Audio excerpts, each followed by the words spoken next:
the system was what we call based on honorary teachers. In other words, if you graduated from the Grant Medical College, you went on to do postgraduate studies if you were a very bright student, and then after you finished your postgraduate studies, you came back to serve the institution in the capacity of being an honorary professor and honorary teacher.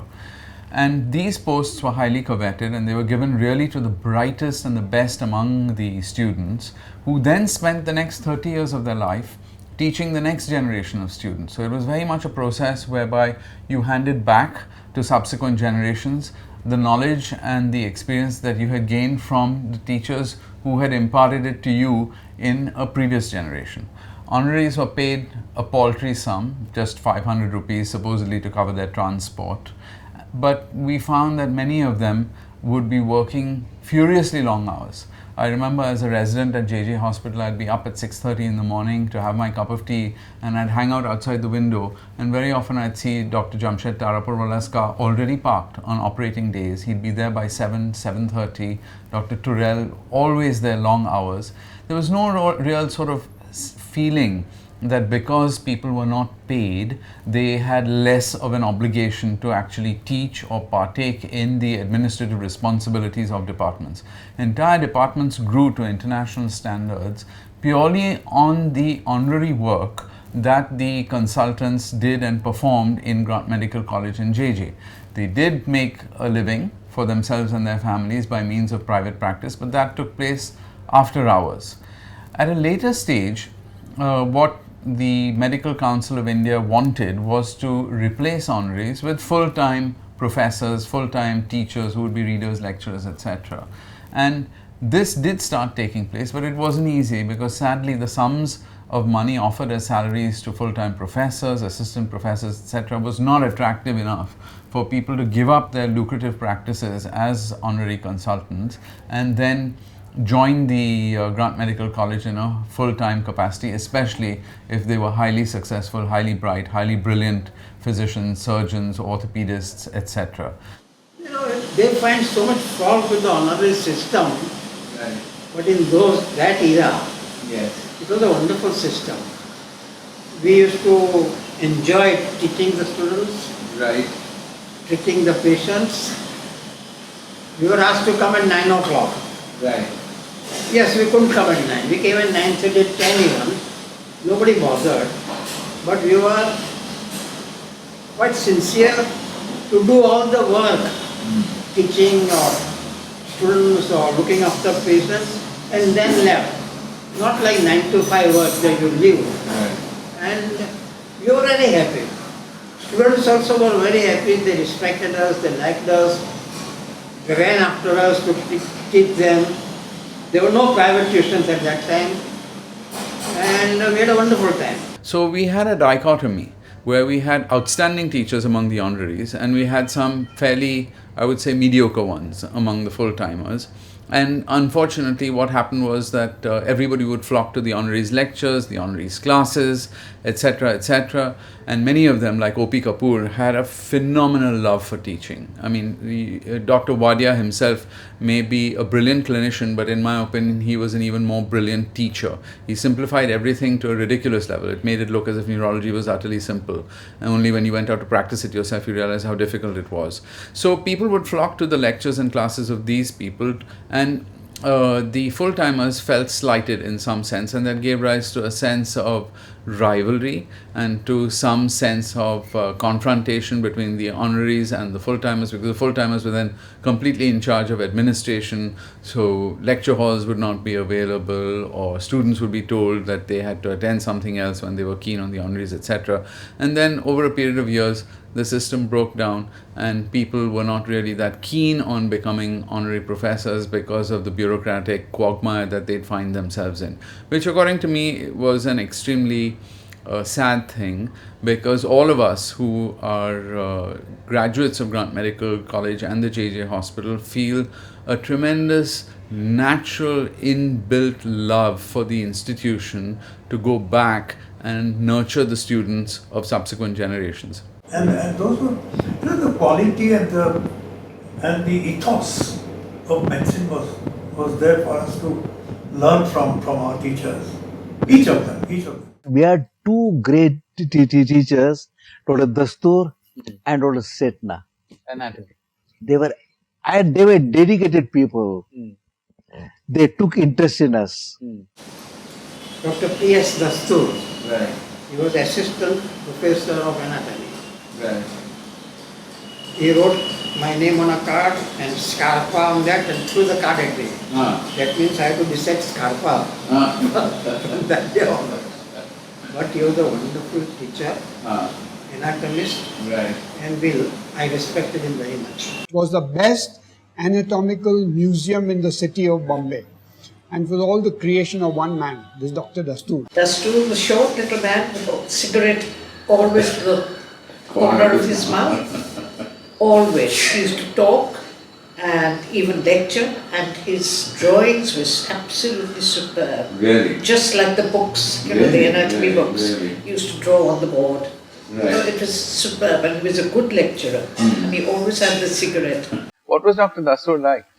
Dastur was a strict disciplinarian. Really? In fact, he tried to frighten everybody into Really? doing things correctly. Really? But he was a very kind-hearted person. Right. One day, you know who did this. A cigarette was put into the mouth of a cadaver. Dastur came, he blew his top. Really? He was so angry. How can you desecrate the dead? And he was, you know, and we were all petrified because we knew we did. Who did it? Who did it? Nobody answered. Then the first officer said, I, sir. And being a Chantosti, you do things like that. You do cigarettes. And you know you're not supposed to smoke. You do, sir. Absolutely superb. Really? But they were very strict. Really? The trouble was with the Dastur and Setna, both of them. They were very, very strict. You couldn't do any mischief, you couldn't come late. You couldn't. And Dr. Setna would draw with both hands. Draw with both hands? Superb diagrams. Dr. Setna really was remarkable for his drawings. In fact, in addition to teaching in Granville College, he was also a teacher at JJ School of Arts. Really? He was asked to teach human anatomy. Really? And he spent some time in JJ School of Arts. Amazing. Amazing, yeah. There's Fantastic. kind of multi-talented people that JJ has had over the years, you know. Absolutely. Unbelievable, the kind of multi-talents. Right. Physiology, we had Professor Telang, was very good. I again loved Professor Telang. Professor Telang took the whole of first term explaining the parotid gland. The whole of the Whole of first term was spent in the parotid gland. And our colleagues from KEM used to come and tell us, you're still studying parotid gland? We are studying brain now. And that was a big thing for us, you know, they were already in the brain. But in fact, Dr. Telang had given complete consideration to the functions of the cell. That was his idea. And once you knew all the various things of the functions of the cell, you knew physiology. You didn't need to know the other things. And that was his speciality. Basis. He was a very kind-hearted person, very slow, and I got on very well with him. Then in physiology also, we had this tall, hefty fellow called Telang. My God, he was a terror. Really? He was a very good teacher. Physiology lecture theatre, he'll come and give lecture. Then he used to hold these small exams, you know, the 2 monthly, 3 monthly. Suddenly he'll announce, exam. Part exam. Part exam. Then on lymph, I'm going to take you a lymph, you people come in. Then Viva was. That too, not written. He was very clever because written you can get away. And I remember I appeared on that particular, I had not read lymph really properly. But I looked up, I had omitted it. I was reading some other thing. And when I went there, first question he only asked me, what is lymph? What is lymph? So I said, sir, I know a little bit, but you know, sir, that particular chapter I was busy reading that other one, and I know everything about that whole physiology except the lymph chapter. So he used to move his head. This is very good, very good, very good, very good. So what are the functions of lymph? So I said, sir, I told you that, you know, that particular chapter, you know, I omitted. But you can ask me anything about, red blood corpuscle, these. Yes. But what is the circulation of it? I said, sir, I told you that that particular chapter I have not read. And so, yeah, but what are the complications in this? I said, sir, I told you, very good. You may go. You may go. That was the exam. That was it. That much. Telon. Telon, and then we had this biochemistry teacher, Datta. And what a godly man. Godly man. And Datta was also appointed as in our hostel, what do you call? The Warden. Datta was a very mild, godly man. How can he become a warden of a hostel? That where girls are not around. They will all bring girls, they will all bring alcohol, drink. Datta could do nothing. He was so soft spoken.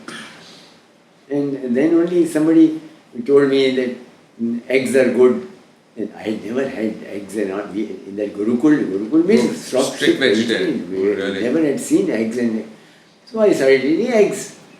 Then I started the canteen down to 2 eggs and 4 eggs and 6 eggs and 8 eggs and 10 eggs and 12 eggs per day. So Datta came to know that the fellow Kapoor. So I thought he called me. I thought he'd fire me or something. No. I want your urine sample. My mother. She taught me something very wonderful, which I think will help all of you.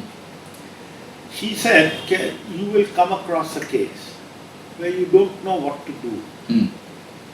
And there would be 2-3 options, sometimes very often 2. And both are very good. And you can't take a decision. The way to take a decision is very simple. Consider that patient as your mother or grandmother, or your wife, or your daughter, or your granddaughter, and you got the answer. How was Shrikhande as an operator? He was a very good operator and a very great innovator. And he had developed the art of taking photographs and pictures while I was operating. Right. He had called people to do it when he was operating in private. He kept good records. And he was a great innovator. He invented so many operations, not while I was there, but later on. Shrikhande was a wonderful teacher. He spoke Gujarati in different tones. You're joking, really? Marathi, Gujarati, Parsi, Gujarati. Really? He was a painter, he was an artist, he was a good surgeon, sense of humor. Handsome man, and clinics were superb. And he was running an obstetric unit. Yes, yes. And we knew he was a man known all over the world. We had a Maharani who was being operated on. I was there because I used to go and assist him.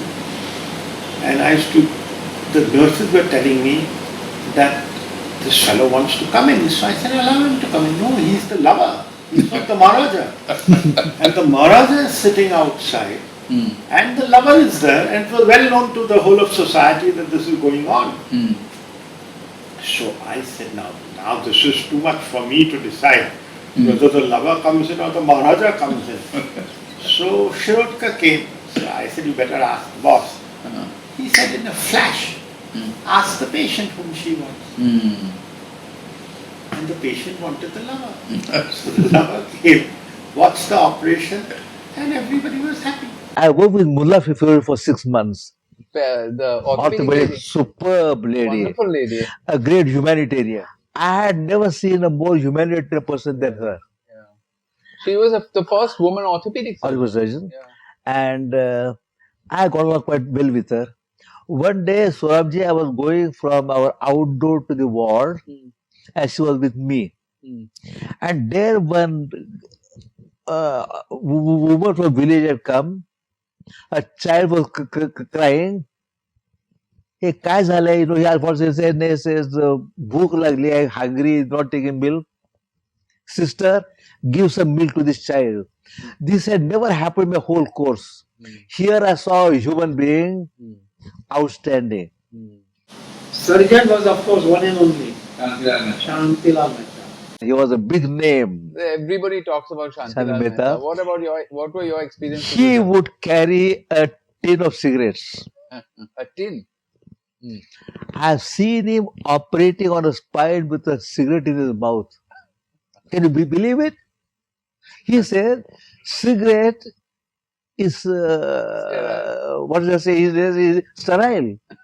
And he used to move his cigarette in his lips so comfortably, like his hands worked on them. Really? He was supposed to be good with his hand, but he was basically a good man at heart. He made a big show. That's what apparently. He would come at times with bushes, I think sharp skin that time. At times with suit, but sharp man. You can't compare anyone with him. Really? Helpful, intelligent, and he was like, let me tell you that he was like my father. He was always helpful to me. Supportive. Even when I was a student. In those days, SJ was JJ and JJ was SJ. Really? Such was his reputation. Really? Because he was a very charismatic and very high-sounding doctor. He was loved by students. Because, and so many students or their relatives, if they needed surgery, they went to him. He used to shout a lot, harass the students a lot. He used to come in the morning at 9 o'clock on Sunday, he would take clinics also. He was very fond of teaching when he came back. And like that, he was very popular with students in many ways. But of course, there were some students who were very opposed to him, didn't like him. Because of his disciplinary. Because of his method of shouting and harassing students and talking. The most prominent surgeon at the time when we joined the JJ hospital was, of course, Shantilal Mehta. I mean, he was loved by the students. Shantilal Mehta brought radium needles, you know radium? Yes. And he was treating cancer patients free of charge, of course, in the JJ hospital. And his radium needles were kept in a very heavy lead box, which we house surgeons had to carry when they were in the box. We also had to carry a tin of 555 cigarettes. You must have never seen Yes, that. I've seen them. Very fine cigarettes. Huh? You open them, such fine fragrance you get. And he used to smoke. And he used to smoke in the operation theatre while operating. And this is not a story, but I have seen him, I was assisting him. And Dagdu was a theatre boy, would put a cigarette, light it, and so on. Wonderful time we had. But now I must complete this story. Later on, when the system came, the technique came, that you can't enter the theatre without changing your shoes, clothes, Pyjamas, gowns, mask, etc. He was 100% adherent of that. And if he was talking something about physiology, he'd tell you about Samson Wright and about how he attended a lecture by Samson Wright. And he got up in the middle of the lecture, Dr. Mehta, and he said, "Sir, either you are wrong or your textbook is wrong."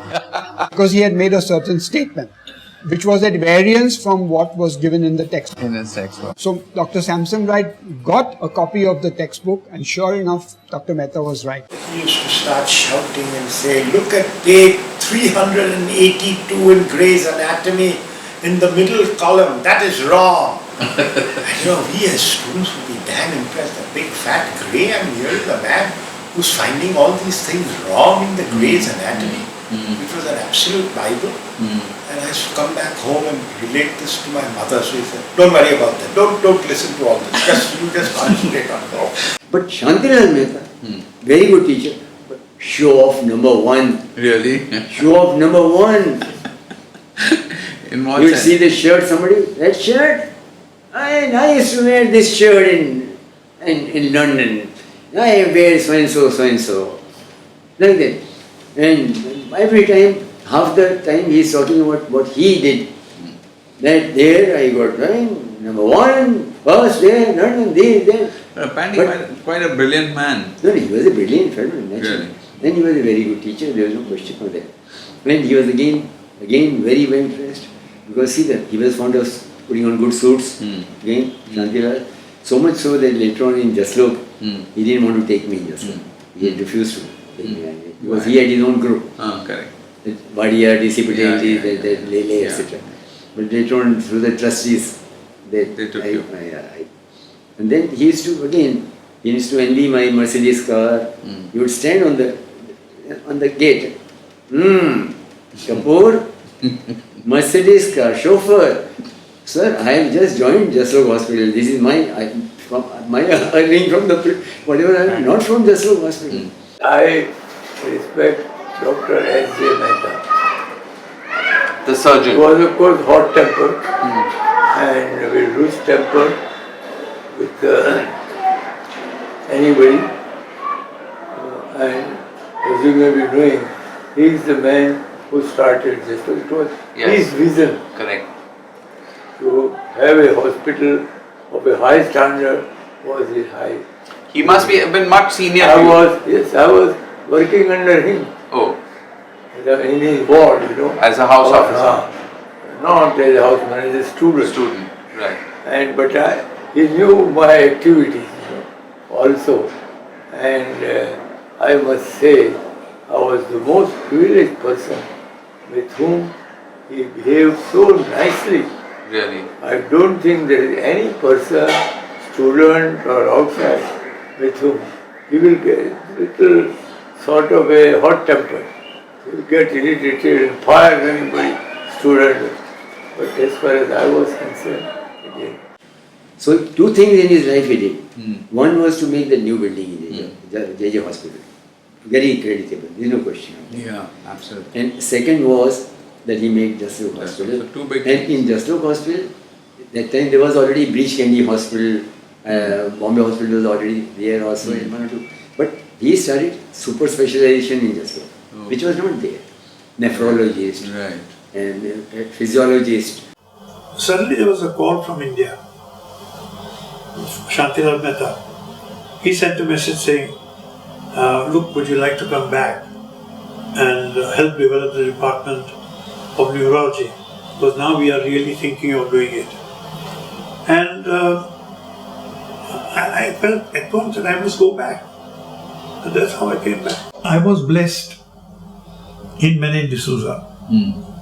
He was senior. I won't say that he didn't know much neurology, but he was all right. He could do general neurology reasonably well. But he was such a gentleman that instead of saying that now I've got competition and crush him, he said, Chairman, do what you like. He gave me a carte blanche. I was happy with what I was doing. Now, where do you get teachers like that? Now again, you're talking of GMC spirit. Here was a teacher already there for years. He knew me as a student. I come back and he says, come on, carry on. Not threatened at all. No ego. No, he was not worried at all. Dr. Wadia used to conduct a lecture series called Let Symptoms Speak, which we all felt later on was totally fraudulent because he made it look so easy because he was such an absolutely brilliant teacher. Dr. Wadia may be a great clinical neurologist and a great academic and a researcher, but his capacity as a clinical teacher is absolutely superb. Very often in the morning at 8:45, students from all sides were running to the Physiology theatre. Really? For lecture in Physiology by Major Bhatia.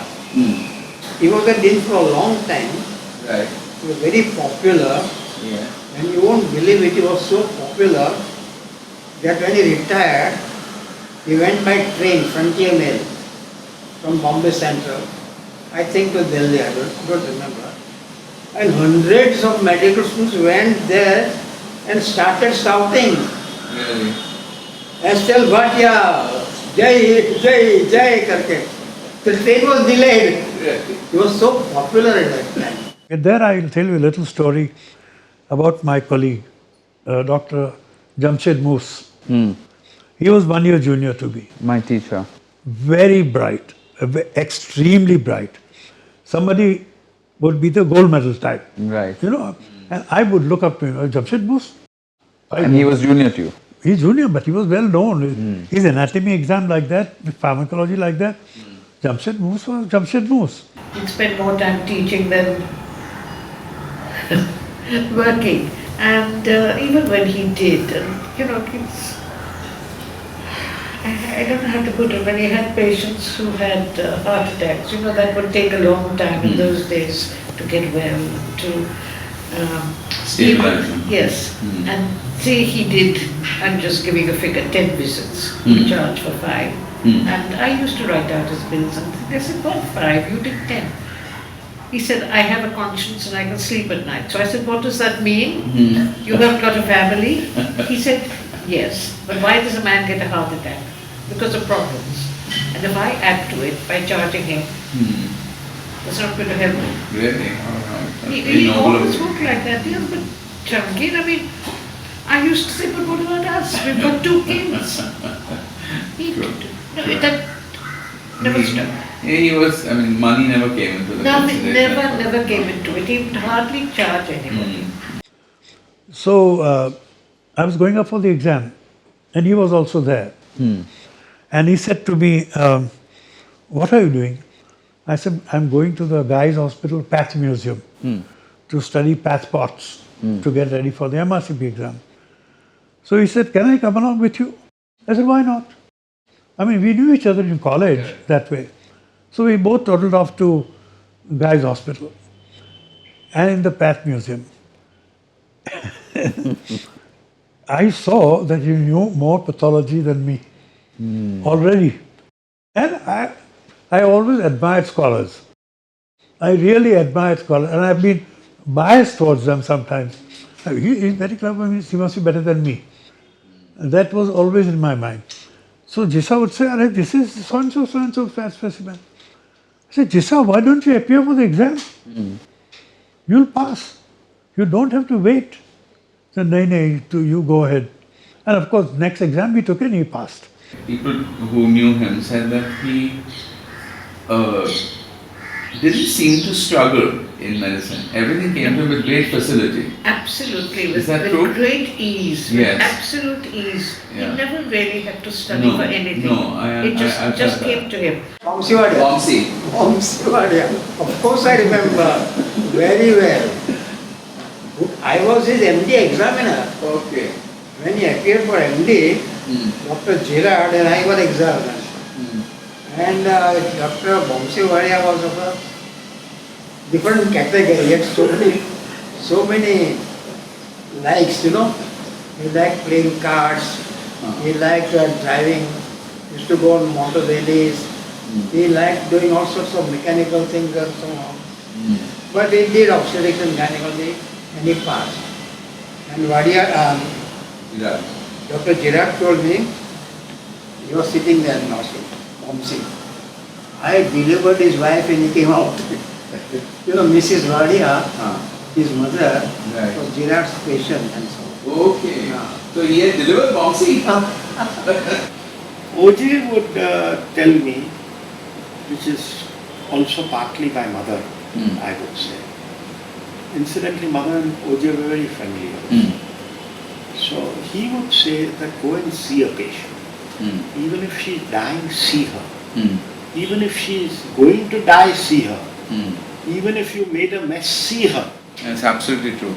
And mother would do all these secret visits to Kama and all that.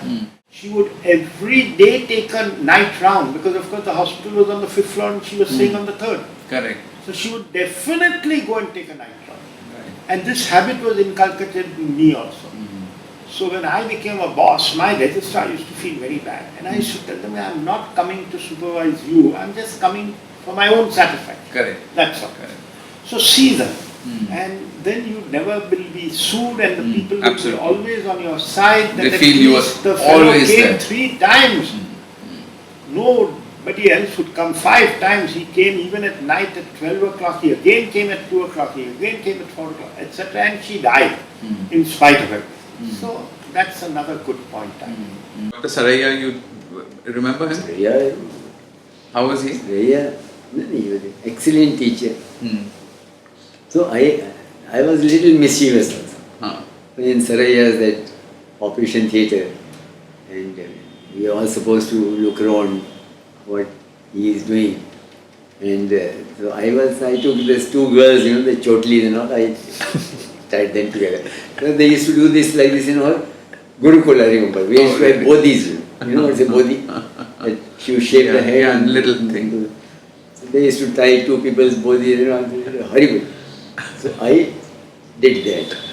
And sister saw me doing it. Oh gosh. So as soon as operation finished, sister, they of course found out they very noted. Sister said, "That fellow did it." At times Saraiya said, "Kapoor, come here. Get out. Get out. Don't come back to my..." So he said it, don't come back. I didn't go for 2-3 weeks. After weeks, really? After that, I went, he like forgotten completely. He didn't even remember that he had told me to get out. And because we all used to like his teaching. He was very jovial apparently. Very His jovial. lectures were full of fun and... Full, and when he'll teach, he'll give so many, and not chalu, because see, my jokes were those Punjabi types and all, I come from that thing and all. Because I used to take whole night lectures, I had to keep them awake. So by cracking all vulgar jokes and his jokes are excellent. Really? I remember when OPK got his BC Roy award for being the best teacher. Adi Nazir came and pulled his leg by congratulating OP Kapoor on getting the BC Roy award. He did it about 5 or 6 times. The whole anatomy hall completely cracked up. But I must say that some of his, we joke about them, but some of his things were just brilliant. He used to say that whenever you see an arrhythmia, you have to think of me. And he would say, why? He said, because you have to think of me because I am OPK, and in an arrhythmia you have to think of oxygen, pH and potassium. So at that time, we were too immature to realize that there was a lot of tricks in his teaching that made you remember things. Right. Okay, we thought this is just joking and playing and play acting. We didn't realize that, there was a real, definite, very intelligent reason behind And that. OPK was an honorary at JJ at that time. Oh, absolutely. Very flashy. Had a red Mercedes with a driver with sort of a helm, with a peaked cap and epaulets, etc. Burma, they say he moved in a 3-piece suit, goggles. He used to keep handkerchief here. Oh, okay. He used to come with an imported car. Very stylish. And if you ask me, he looked like a mafia. But looked like. But they say, and I've seen him, please, if you want this wrong sentence, please take the sentence out. No, answer you speak. But he looked like, but he moved with confidence. His words were specific. And he talked with that voice, which was of authority. And I believe even Shantilal admired him. Parsi ward remained Parsi ward for a year. It was under me, under Dr. R.V. Sathe. So I was a houseman minister. Right. And Sathe will every day ask me, see, it was far. The building was there. By the time you take in male and female round, you used to get tired. Correct. And then Parsi ward, Parsi patients always houseful. Because nobody will ever get discharged. Once he is admitted till he dies, he is there. Long-term so he will only ask me, Kapoor, will you take rounds on Parsi ward? Yes, sir. Everybody all right? Yes, sir. Moment you go in there, Tame R.V. Sathe? Yes, I am R.V. Sathe. So they talk like this. But so I would hardly go and take rounds because it was horrible. They were getting very good food. The best milk in the hospital was given in Parsi ward. The best butter was given in Parsi ward. Anyhow, this nurse brought a note for me that so-and-so Babaji died. I said, take care. I signed the paper. So they removed the body to the mortuary. Morgue, and he was put in that this thing, and in the middle of the night they heard some noise and he was doing and that fellow opened, the Babaji was alive. No, sir. He was alive, so they brought him out and sent him to the ward. Anyhow, the whole compound came to know this. Setna was again a Parsi. He was a very nice man, very good administrator, very and in the morning the news reached him that so-and-so Parsi ward and Sathe was in charge, and Sathe immediately inquired Kapoor what happened. So he is signed. So immediately called me and I was very afraid. He said, did you go and see the patient and certify that he is dead? I said, no, sir. Why? He said, sir, sister said he is dead. So I thought he must be dead, no?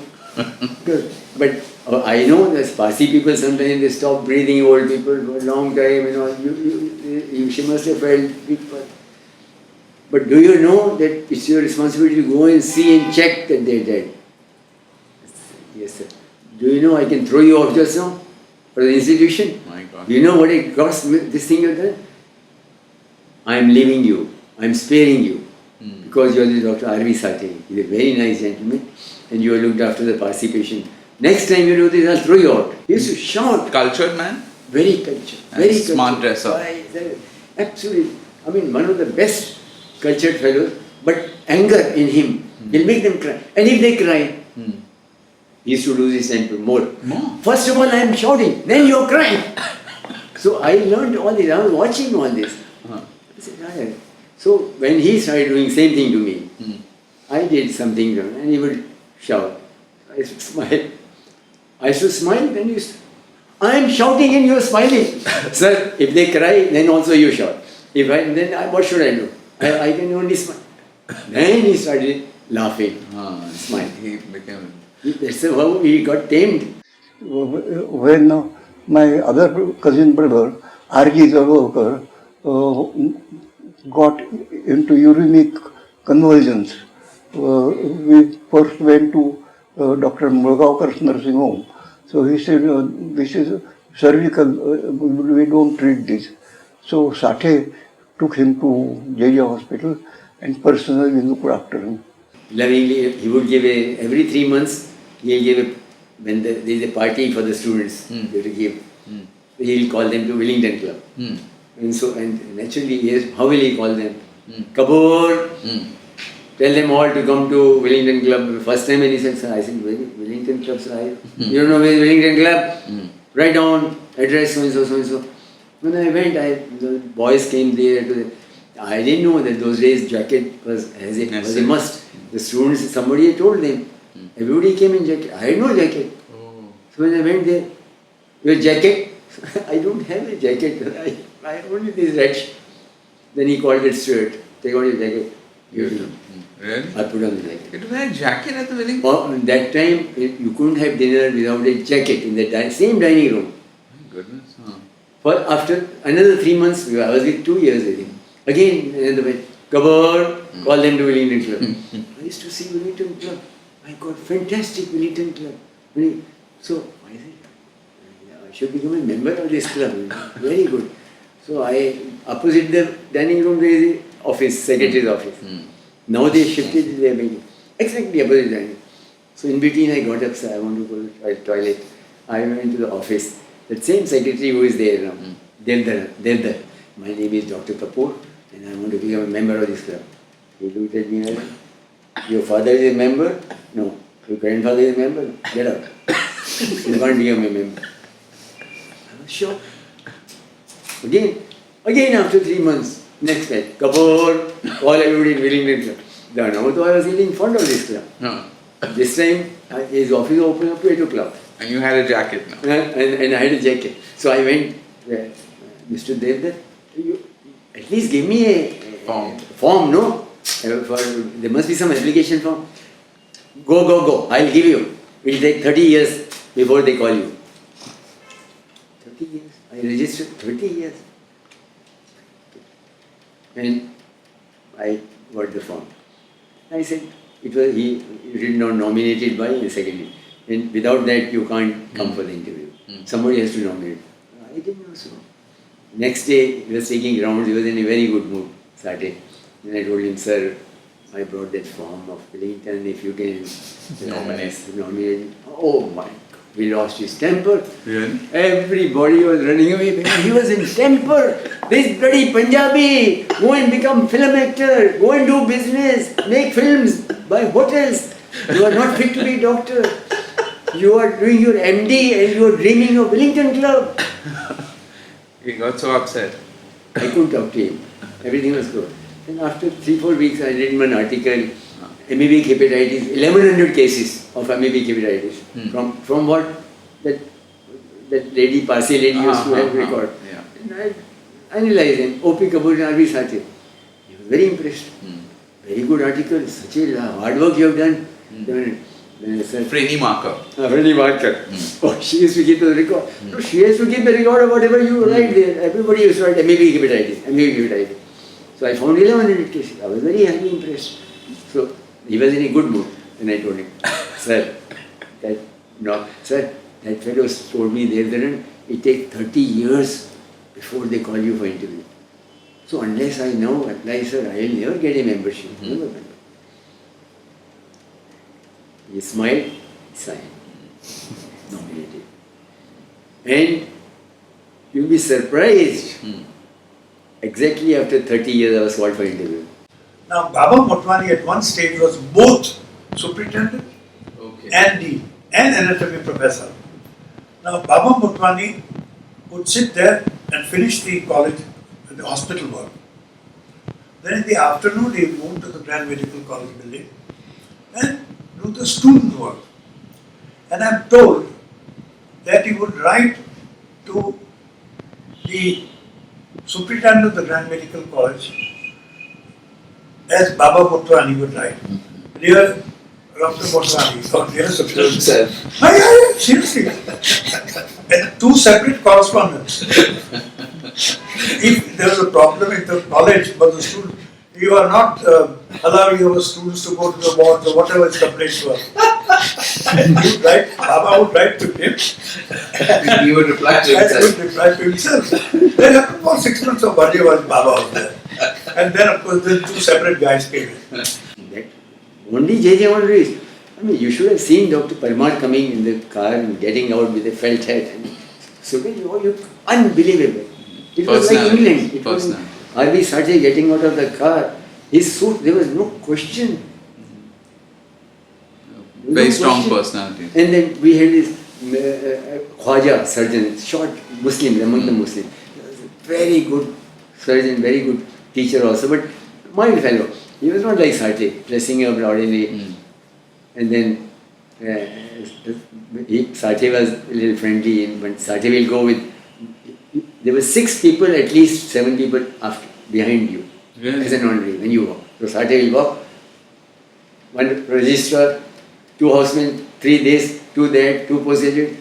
That was the personality of those days, of the honorary. Numerous stories about senior professors like Minochar Modi, who was considered the sort of doyen of physicians and was the person who inspired Dr. Noshir Wadia, Dr. O.P. Kapoor, etc.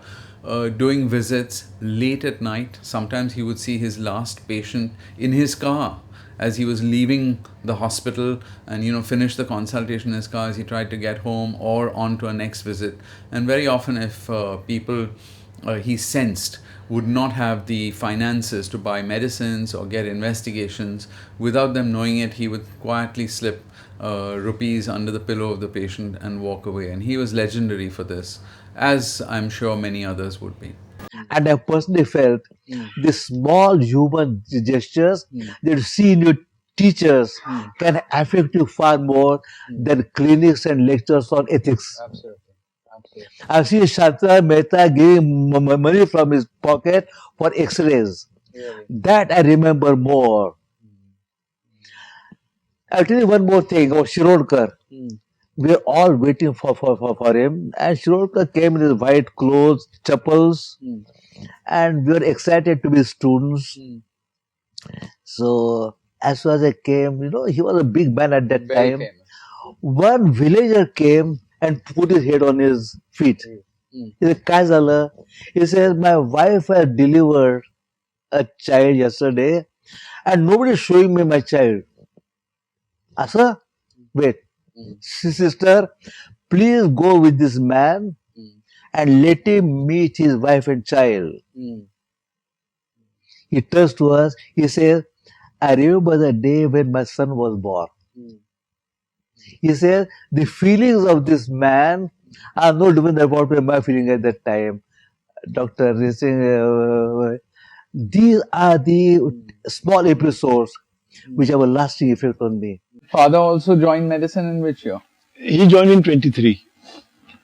And what did he do after MBBS? Now, he had two problems during the undergraduate years.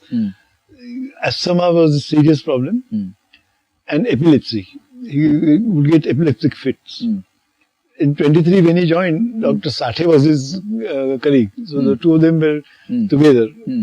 It was Dr. Sathe who saw to him through his time. But he spent 2-3 years not doing anything. He just came home and stayed there when epilepsy became serious. So he took 9 years to complete the 5-year course. So 32 he qualified. And at that time, my grandfather decided that someone with an illness of this type, it is best that he doesn't do any clinical work, but goes to something like radiology. And he needed, the radiology was not developed. X-rays had been discovered just before he had qualified in 1904. And he had always been looking for it to help with TB. So he persuaded him to become a radiologist, for which in 1935, he went to Cambridge to do the DMRE. And 38, when he returned, he started practicing in Ahmedabad. Again as a radiologist. As a radiologist. They had done studies of students who were academically very good and what happened to them later in life. At the same time, they have studied people who are at the top of their line and how were their students. I remember that chapter even now. And they found out that students who were academically very good, they do quite well when they went into any structured organization, seniority. Correct. But when there was none like this, not all of them did well. And on the contrary, people who are at top in each field, some of these people were very average students. That's true. But he found out that there are things like integrity, perseverance, commitment. They took responsibilities in life, and I thought there were the hidden connections in life. I say, these all qualities I have. I got a good pair of hands. Why should I not go to the top? We have not talked about my research, but that part of it came as a part of the build-up of the department or of a neurologist. But he also does some research. Ramurthy, neurosurgeon, much contribution. And the contribution was not to international research in that respect. Contribution was to build the nosology of neurology as seen in India, which has now come out in a book form. But to develop the nosology and to identify the diseases which are more prevalent in India, that was our task as a part and parcel of what we were doing as a clinician and a teacher. So there were 3 heads. But I honor my own self. Hundreds of patients, letters, what else you want? You know, what's important in life is not one great honor that the world knows. That's not got a place. Correct. But what's still more important is regular waves of joy. And then one visit I went, there was some rich Sardarji and all that. And Kapoor, I was saying, Kapoor, come in, sit down. So I went and he also was there, sit down. He told him, Bolo, Sardarji ko bolo, doctor hai. Oh, Sardarji, नहा रहे हैं. अच्छा, नहा रहे हैं. Come on Kapoor, let's go. Sardarji ko bolo. Now. I tell you, the amount of anger this man had got, unbelievable. He came down and I said, sir, why didn't you wait for him to... What do you mean, wait? He should wait for me. We are doctors, we are physicians. Then in the car I was telling him what he saw. I had made a visiting card, Dr. O.P. Kapoor, MBBS and all. And he saw the card, he took it from me. Nonsense. Huh? You want a visiting card? Shameless fellow. How can a doctor have a visiting card? Below your dignity. Never do it again. Are you serious? I am telling you, there was nothing like a visiting card. Those days there was nothing like a visiting card. he started a thing called Pitocin drip. Yes. You must understand that there was nothing like Methogen or Pitocin in those days. Then Methogen came, and I used to always ask her, how the hell do you deliver women without Methogen? She said, we used to manage, and we had the skill to do it, etc. Then came Pitocin, and then came Pitocin drip for inducing labor and for strengthening the labor contractions, etc. So when this was going on, it was very exciting that there were certain protocols laid down. One of them was that a doctor had to be there when the Pitocin drip was going on, because it was something which was like a tiger, it could go out of control.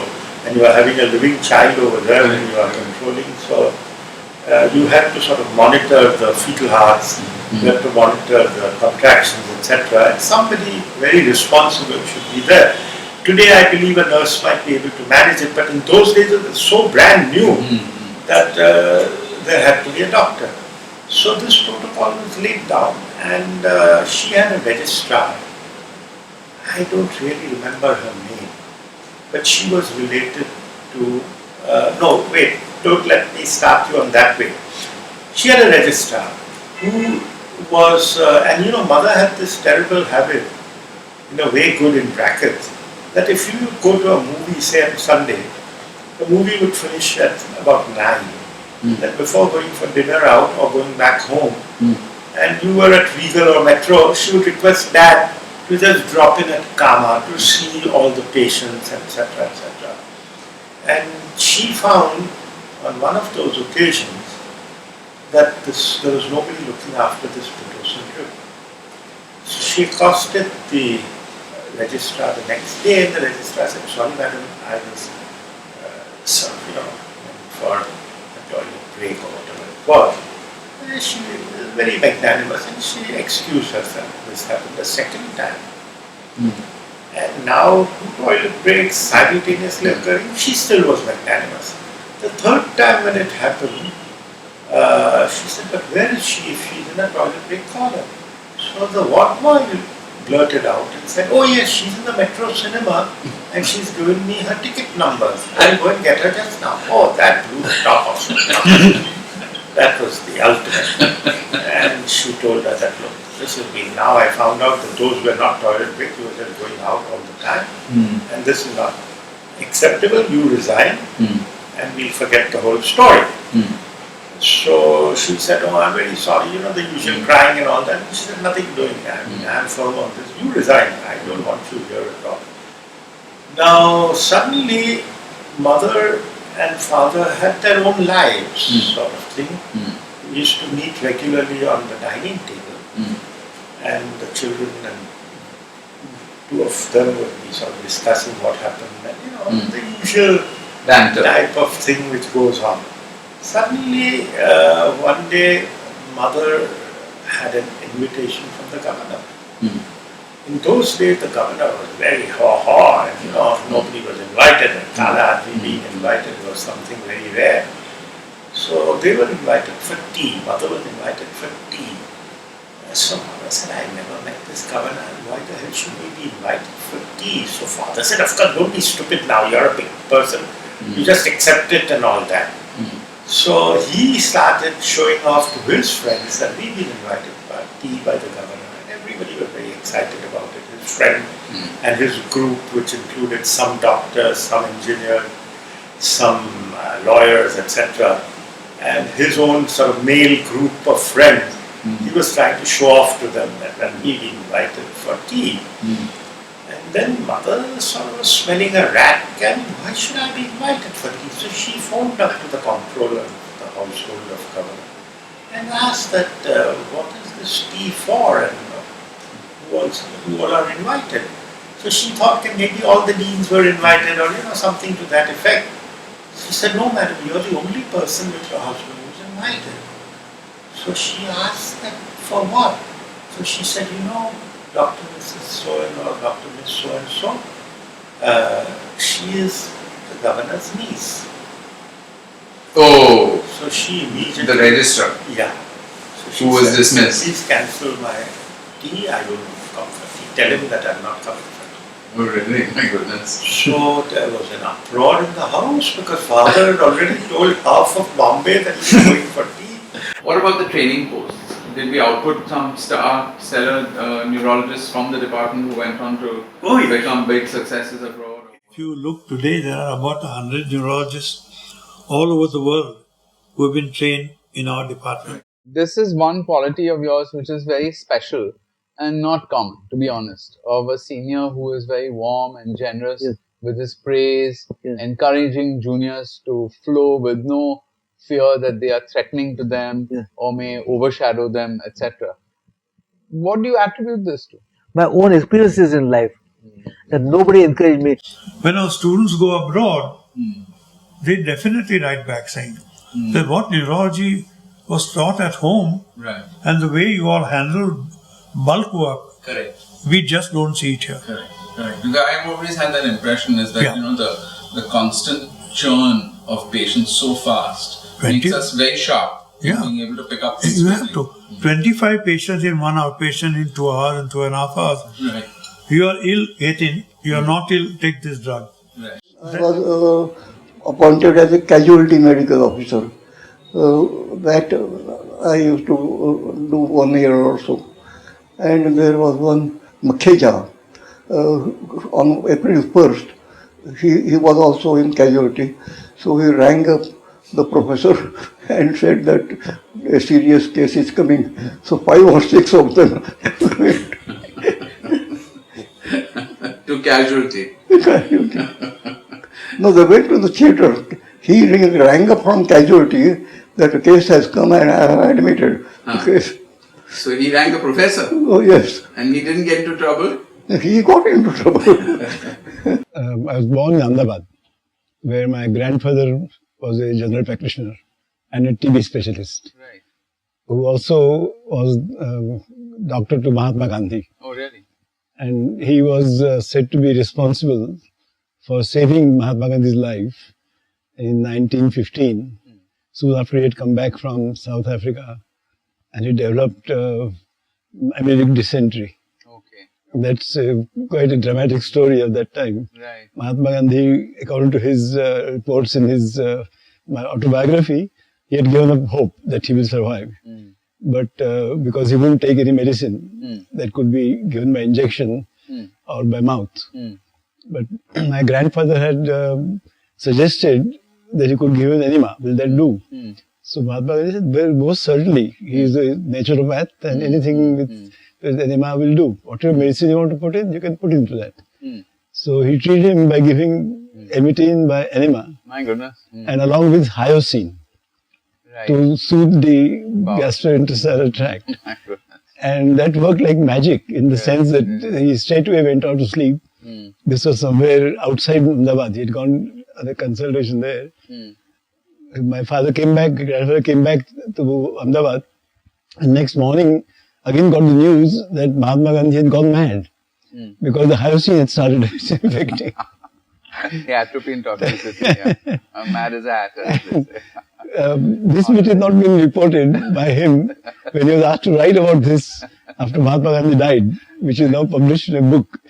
But this is something that we know because he told us about it. I was never interviewed for a job at the Grand Medical College. Really?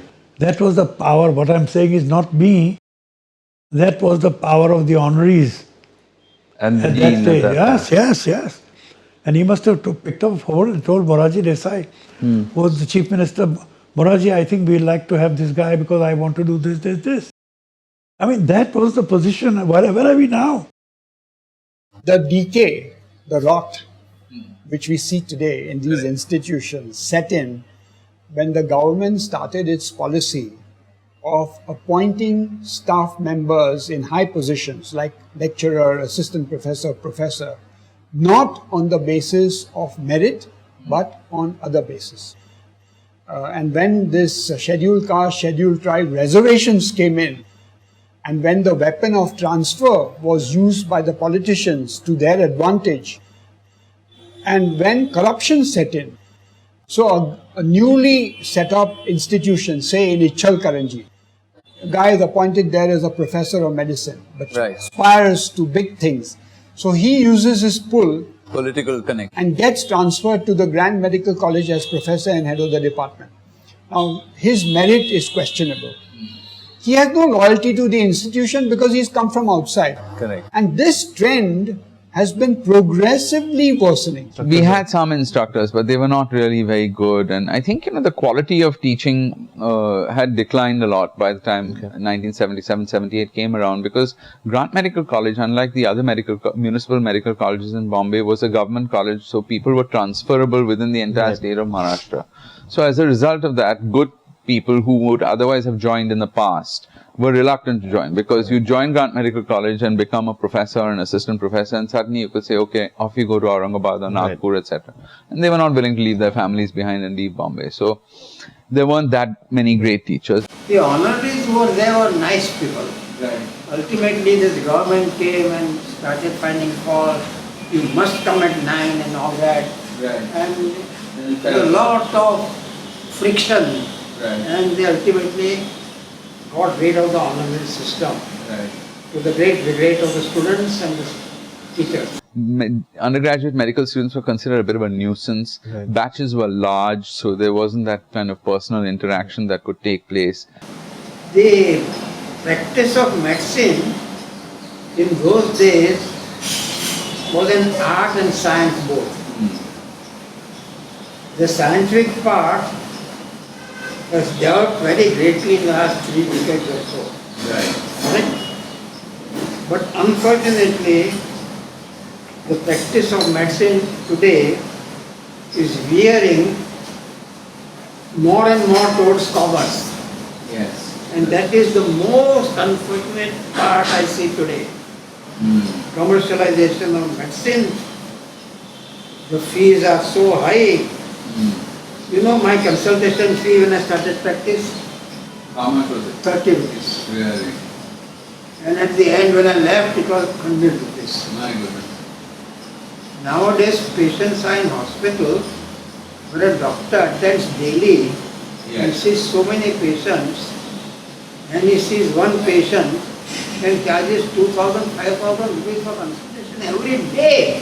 That is very, that is crazy. I know there are exceptions, no generalization, but this is what I hear, and I feel very sad that for the rich and the well-to-do, it's all right, even they grumble. But for the others, they have to run from pillar to post to collect money and to get some treatment. You were asking me how you can inspire the youngsters in the Grand Medical College today.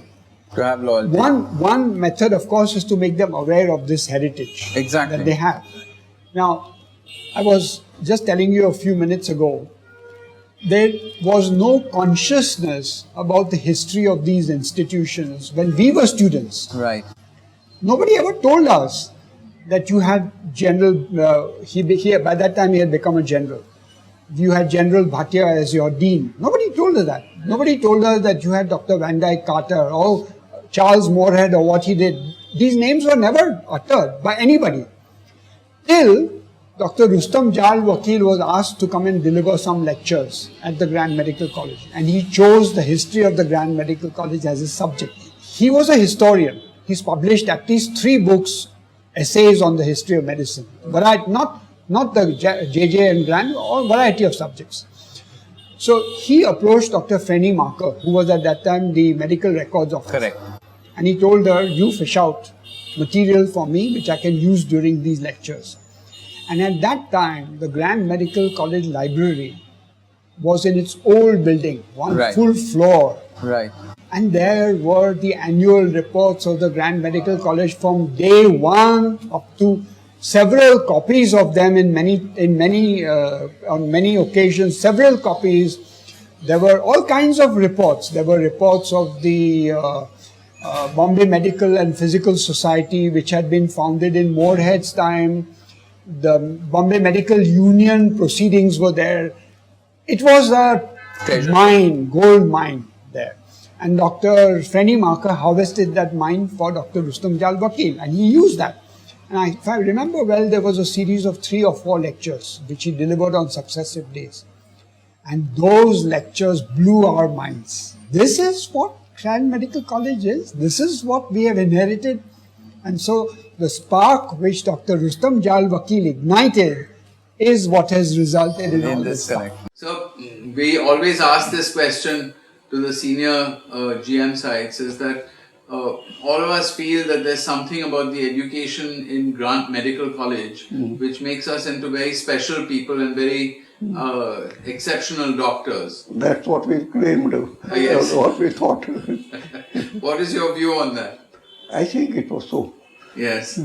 We call it GMC spirit, but it's more than, it's something, very innovative. They land on their feet, they're very sharp people, they know how to survive. Yeah. What do you feel? And they're all not gold medalists. No. Well, I'm seeing gold medalists from the other colleges who were nothing in their practice. But that because of extracurricular activities, they become a good human being, more experienced in general. That's the only secret. There's nothing more other secret. In private practice, knowledge is so limited, which we need in private practice. It's the general personality of a person which counts. How you talk, how you. That's our boys do better than that. Real clinical medical teaching that I got in my undergraduate days was self-driven and done by myself. And I think that is the value of the Grant Medical College person. In as much as that we tend to figure out how we teach ourselves. OPK used to put it beautifully. He said that, you guys all complain the KEM boys are all spoon-fed, but as far as you all are concerned, I have to breastfeed you. You're that. So he used to joke, but in fact that's not true. Because I think a lot of us actually just sort of wandered around and learned things on our own. Your father was one of the pivotal people who inspired Even now, he is my hero. He had told me one thing before I went to England. I want you to be an extraordinary surgeon for an ordinary man. What a lovely way to put it. He says, what money you earn is unimportant. What name you earn unimportant, but be a good surgeon for a common man. And that's why you go to England, learn as much as you want, but come back to your country. Because this country has educated you. This country has sacrificed to make you a doctor. You owe something back to them. Gratitude is a hallmark of a civilized man. I fought with my wife. She used to go to attend this Bhagavad Gita in Birla. They used to hold about 9 lectures every year. Trustees. And then she liked the car, I want to go. And 2-3 years passed. I said, every year, same Bhagavad Gita you go on hearing. Why? Why can't you stop me? And she told me, why can't you stop reading the same thing again and again? She said, don't you? You only say, every time you read the same thing, you find some new knowledge. That's what is happening in Bhagavad Gita. Every time I go in here, I'm learning something new. And that I have seen now. Even at this age, I'm seeing a common illness, even typhoid you can say. Something, I come and read it from 2-3 books. All these years I didn't know this. All these years I didn't know. I'm still learning and I'm enjoying it. Once a JJite, always a JJite. The fact that in addition to becoming doctors and good doctors, you need to develop your personality fully has been an idea right from the time JJ was established, Grand Medical College was established. Whatever you do, you must know one thing: where do you want to stop? And where you want to stop will depend upon the philosophy in your life. If you go to England, if you go to America, if you go to any country, and they know that you're from the Grand Medical College, they will open their doors to you. They will, even today. Correct. So I think that's the outstanding, to command loyalty for generations is not easy. The other thing is that ease of relationship through generations. You see, if you meet Saraiya, he's so much senior. He's even my teacher. But he'll talk so comfortably. And he would do the same thing with you. So I think so there's an ease in communication. Very ease between the GMCites wherever they are. Your life has been remarkable, as I said. Now, where would you say that Grant Medical College and the GMC ethos or anything about GMC has contributed in it? In GMC, I saw some good teachers. There's no doubt. And did it give you that independence and freedom to do things? Ultimately I felt that these good human beings with their mates have gone to the top. I remember one thing, Shantilal Mehta, Shrikhande, your Motasha, Physician, Tulpure, Kelkar, they were good people at heart. And those days as an honorary were really wonderful. Huh? Why? I think those were my most Happy days. happy days, glorious days.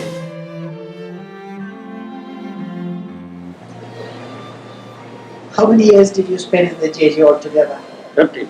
30 years. And when you first came there, did you think that when you first came there that you would be able to turn this institution, which as you said used to be the fourth in Bombay? The very first day I entered the portals of the JJ hospital, something happened to me. That this institution one day will be one of the finest in the world.